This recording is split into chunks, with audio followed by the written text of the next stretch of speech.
Okay, so today my child doesn't go to daycare because they're doing like a professional work day or something like that. So I have a bunch of housework to catch up on and no services to do. So gonna make a video. This may possibly become a series of me just sitting here washing dishes or doing housework and talking about dog training and behavior stuff. So something that I reckon we should talk about is rewards-based training. So I am a rewards-based trainer. I identify as a predominantly rewards-based trainer. I don't identify as I don't identify as positive reinforcement only because that doesn't really exist. And we've talked about that before, or I've talked about that before on another video, so we won't belabor that point. But I do know that one of the beefs that people have with rewards-based training, number one, is it's not instantaneous. It's not sexy, it's not showy, and there's no instant gratification. So I am not in the business of suppressing unwanted behaviors and shutting unwanted behaviors down through intimidation tactics or reprimands or any kind of physical or verbal correction. So there's a pressure that you feel in society to keep your dog quote unquote under control, and I am not going to give in to that, and I'm going to focus on shining a really bright light on the behaviors that my dog is doing or my student is doing when they're doing them. And then if I need to remove a dog from a situation or add distance to try to get my dog to be more successful or to be more tolerant or to retain better, then that's what I do. Yeah, if it's totally untenable, then I'm just going to exit the situation entirely. It's not going to really help matters to correct and reprimand your dog to no end.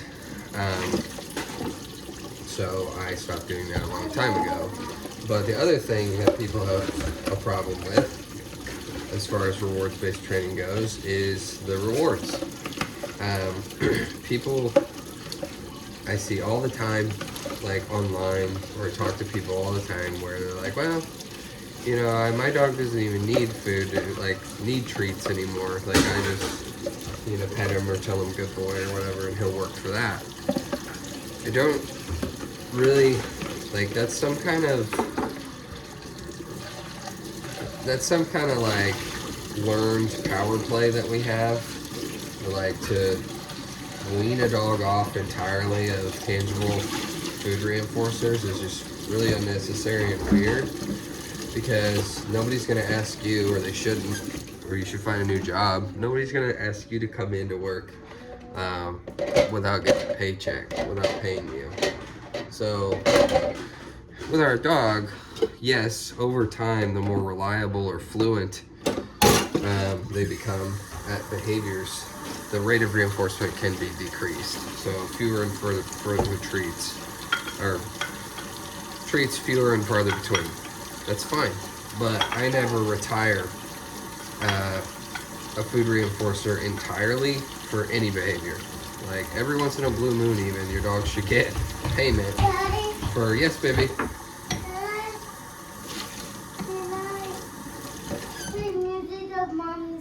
Well, Mommy's record player doesn't work right now, but I can turn something on the TV here in a second. Can you go watch K-Pop Demon Hunters?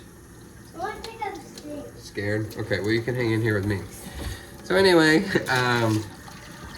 in terms of a behavior that I never, ever retire food reinforcer for is going to be recall, coming when called. If you're prepared to call your dog to you, then you need to be prepared to give your dog a food reinforcer. That's just how it is. That's what the consensus is among like trainers of my ilk. And again, like, you know, if you go talk to traditional dog trainer, an alpha dog trainer, or what people would consider to be balanced dog trainer, you know, it's going to be a different story. But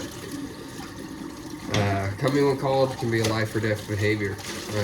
Like if they have it, it can save their life. If they don't have it, it can end their life. So,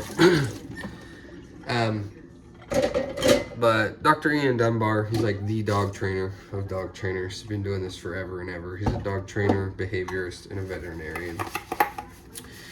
He says that you should throw your dog's food bowl away and use every damn piece of kibble to solve your problems now. Nobody's gonna do that. Like 9 out of 10, 9.5 out of 10 people aren't gonna do that. Although more and more people do work from home these days, so honestly, like there's less and less excuses to not do it. Bare minimum, you should have use like a handful of your dog's food, their meal, for learning opportunities, for creating associations for them, because treats, quote unquote, should account for roughly 10% of your dog's daily caloric intake. So a lot of times when you're working with a rewards-based trainer, or you're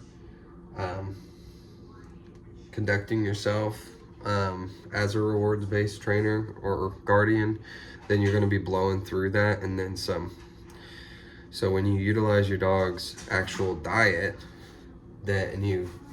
throughout the day, then you're not going to be shoveling in a bunch of extra stuff through your dog.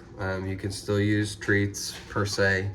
You're still going to have to use high value in some situations, at least in the short term, to get the association, and then maybe you can bump down that value over time, or give that value infrequently, intermittently. So like they get something, like they get to kibble when they do that behavior, and then randomly they get like a piece of like hot dog or something like that to keep them motivated.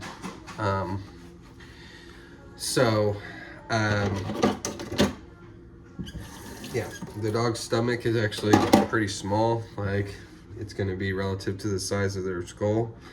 It fills up very quickly. So when you're doing rewards-based training, and you're using treats, especially if you don't have them cut up or quartered or whatever, doing as small as you can, because the truth is that no food reinforcer is too small if your dog accepts it as payment. So with your dog's kibble, with your dog's diet, they either depends on what your lifestyle and household's like, they either gobble it all up and inhale it, or if they're not doing that, which if they do, you need a slow feeder, or they finish it in one sitting, or B, they leave it there, you leave it there for them throughout the day, and they just return to it like on their time. And so it does, especially in the latter, like it doesn't have as much value, but like in any event, they get it for free. They don't have to do anything for it. So I'm not a militant trainer, as you might have surmised, but in terms of actually getting mileage and purpose out of your dog's food, then you should really make a run at using their daily diet and their portions for learning opportunities. So I do find that's where you lose most people, most clients, or most people that you're trying to teach using rewards-based techniques and methodology, is like the amount of treats, the amount of food reinforcers they're getting. So if you have a dog struggling with like fear or reactivity or something like that, then like you potentially need somewhere between 100 and 200 food reinforcers working under threshold, which is not synonymous with distance or proximity, distance from or proximity to the stimulus, to the trigger, but oftentimes it's highly correlated. But in terms of those 100 or 200 pieces, if you use like pieces of hot dog, your dog's gonna fill up and throw up. If you use big like science diet, like size kibble, your dog's gonna fill up and throw up. So you could use like a food processor to make your like kibble even smaller. So anyway, this is the rant that I'm recording currently. I got less dishes done and more talking done, and hopefully it helps even just one person on their outlet and their blueprint and plan for teaching their dog. Thanks.